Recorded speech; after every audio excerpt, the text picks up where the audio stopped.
Welcome to our channel. Today we how to set up Superfluid for streaming payments on testnets. To set up Superfluid for streaming payments on testnets, begin by ensuring that you have MetaMask installed in your browser.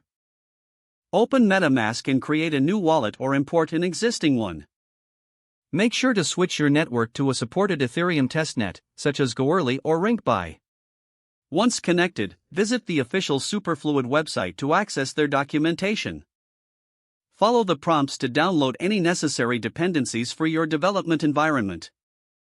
For this guide, we will use the Superfluid SDK, which you can install via npm. Open your terminal and run the command npm install at superfluidfinance/sdkcore. Create a new project directory and navigate into it using the terminal. Initialize a new node.js project by running npm init-y.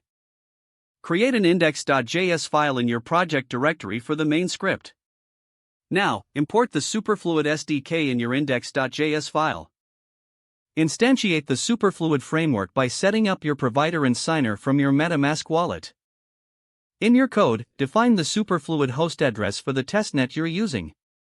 Make sure to obtain test ETH from a faucet to fund your wallet for transaction costs. Next, create a new Superfluid token on the testnet, if you haven't already. Use the SDK to call the appropriate function to create a new token stream using your wallet address. Once you've created a stream, set the desired amount and update your code accordingly. Deploy your smart contract to the testnet, ensuring that it interacts correctly with Superfluid's protocol. To test the streaming functionality, set up a simple frontend or use scripts to start and stop the stream. Observe your wallet balance to ensure that streaming payments are functioning as expected.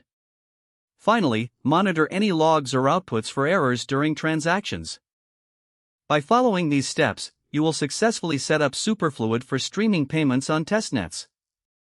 If the page does not load, refresh the browser or try again in a private or incognito window. Make sure you are using the correct email address, then retype it carefully to avoid small typos. If your password is not accepted, use the reset option and create a new strong password you can remember. Check your spam folder for verification or security emails, then complete any requested confirmation steps.